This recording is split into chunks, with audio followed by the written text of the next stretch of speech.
together. We have fun doing it. And the basic outline of it is to do a little bit of history, to look at it in a mundane sense. We have a couple of chart examples.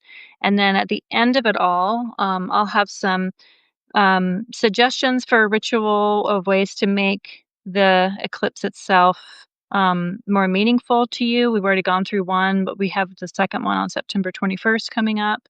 While we're in eclipse season is a perfectly appropriate time to do your own personal ritual, mostly of self-care, keeping you protected, to keep you in a great mind and body space for receiving these messages that come through at eclipses.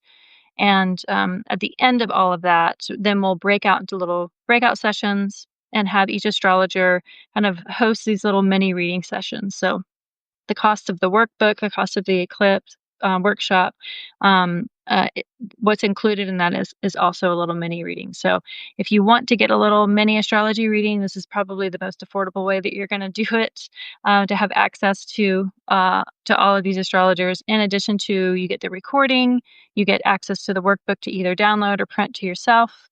And that's the spiel. I see Sonia's here. Maybe I'll try to add Sonia to this to see if she has any additional words. Let me see if I can invite Sonia to be a co-host. That's pretty much it. I hope that the eclipses so far have been safe for everybody, and that you've got enough going on to kind of keep your astrological brains busy. I'm sure that I don't know anybody that's bored right now. So hopefully it's not so much where there's burnout. The sun yesterday on the South Node was quite a day. I felt it just in my own body. I ended up taking a nap, which I don't typically do. In Ayurveda, there's these different doshas that represent different parts of the body, different types of body types. And I'm a kapha, and it's harder for me to take naps because it takes so much for me to kind of get out of it. But I took a nap yesterday with that South Node sun. And Sonia is here. Hi, Sonia. Hey, finally got here. Yeah. We were just in a kind of a group astrology reading exchange. It's something that the Astero Sophia Kairos collective is starting to do, just some more community work around the astrology community. And at the end, Sonia's like, do you want to jump on Substack Live and talk about the eclipse workshop? So this is impromptu, unplanned, but I'm glad we got it to work out and that we can chat about it. I've already kind of given a feel of like what it is, but how do you describe it to people? Well, we did our first one, didn't we? And it's really, I like to say turning the jewel, because that's what our teacher, Asma says. It's like this, whatever is most shiny, there's five of us astrologers involved. And we've each got our own thing that we're drawn to about eclipses. And we're all talking about and sharing like the rabbit hole that we particularly went down. Yeah. So it's like, well, this is what I find most interesting about it. And this is what I've learned. And this is what I want to share with you. So we're bringing myth and magic and cycles and all sorts of rituals, and as much as we can jam back into 2 hours of the workshop presentation. But then we added in the breakout sessions, and that went down really well last time. So we're keeping those. We didn't know how it would work last time, but I think for the people that were able to join us live, it went really well, because it's like, okay, there's all that theory, but then what happens? What does it mean to me? What am I going to see in the next 2 weeks? Or what can I expect in the next 6 months? I found this on the web, but what happens? What does it mean? So the AI is trying to take over our astrology jobs, like in real time. Like, where you don't know, you actually don't know. The rabbit hole that I've been down lately, and not trying to put too much into it because it is kind of its own thing. It's just all the mythology around the world in so many different ages of things that, maybe it's been lost to time, but stories around the eclipses about the sun and the moon being eclipsed by demons or serpents, or what I've been looking at is some Icelandic Norse mythology of the wolves who chase the sun and the moon. And it's so fascinating to learn about that, but then also to share it. And that's kind of what we do in the workshop, is just like take what we take the little gems that we like to share and then put it all together in a collective pot. So you have a lot to sit with because the eclipses happen and then it takes a long time for them to just kind of unfold. We don't know it right in the immediate.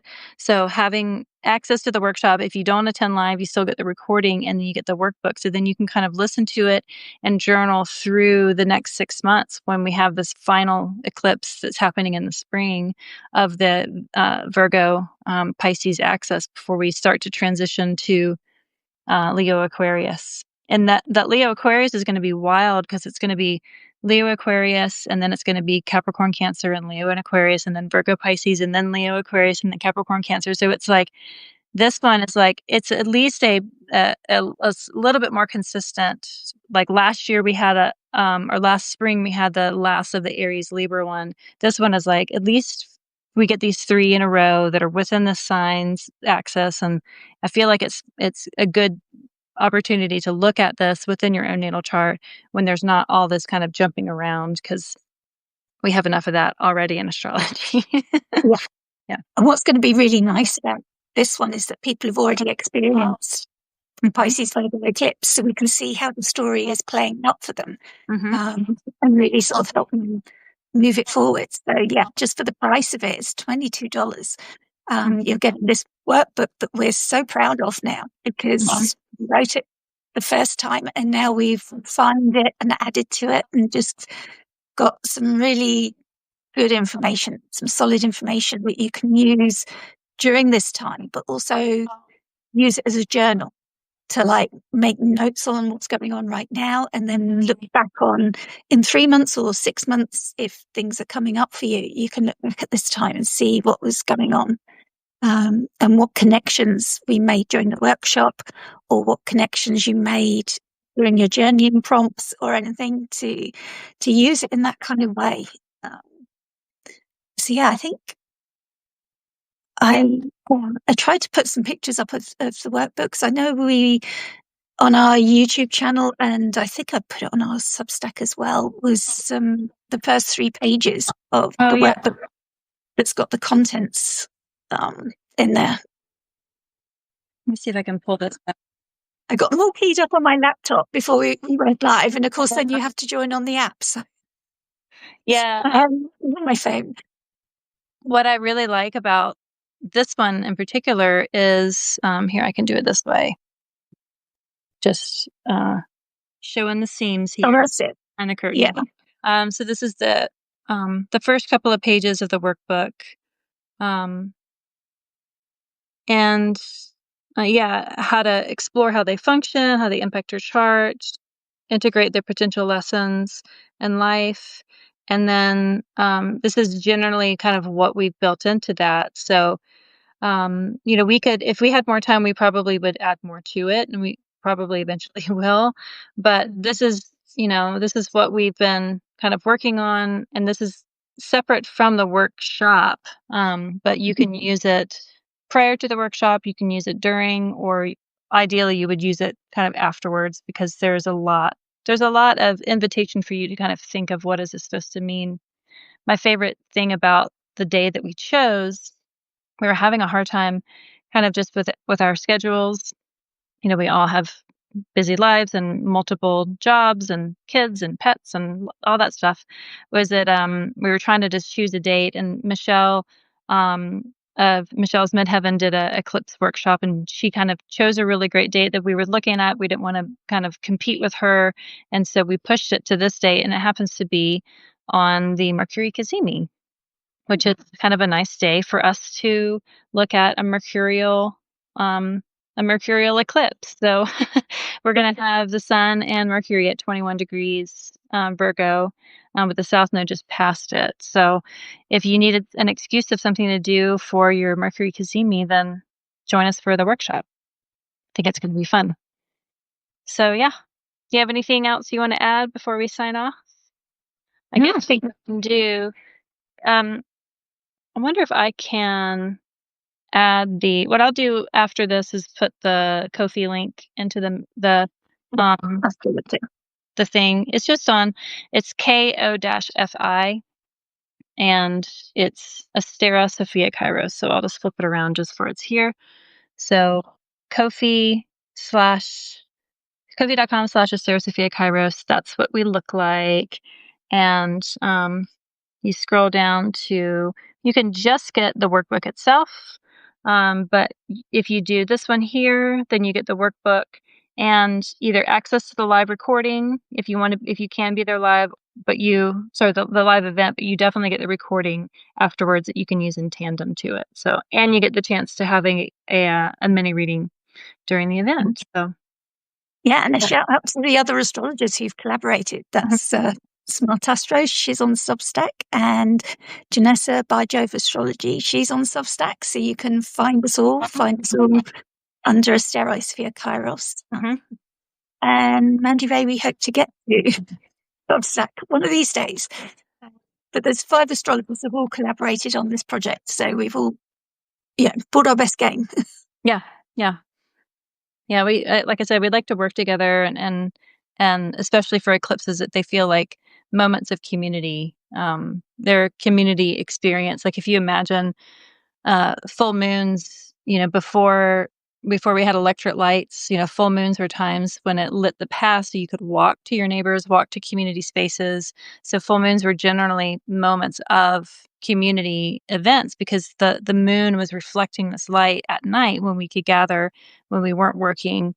And similarly, eclipses are these ominous lunations where we still experience it collectively. And that's why I like working with eclipses with other people instead of just trying to do it on my own, because everyone else has these eclipse experiences and omens and moments and dreams. And as an astrologer, I get so many texts. They start to like really flood in of like what's going on. People might know about the eclipse or they might know that something's happening, but it's like the barometer of anxieties come up. There's just a lot more people that aren't into astrology are kind of pulled into the eclipse narrative, and they want to have clarity. And I think just doing it collectively is just it's like just power in numbers. I feel like we can get more clarity when we don't just try to do this on our own.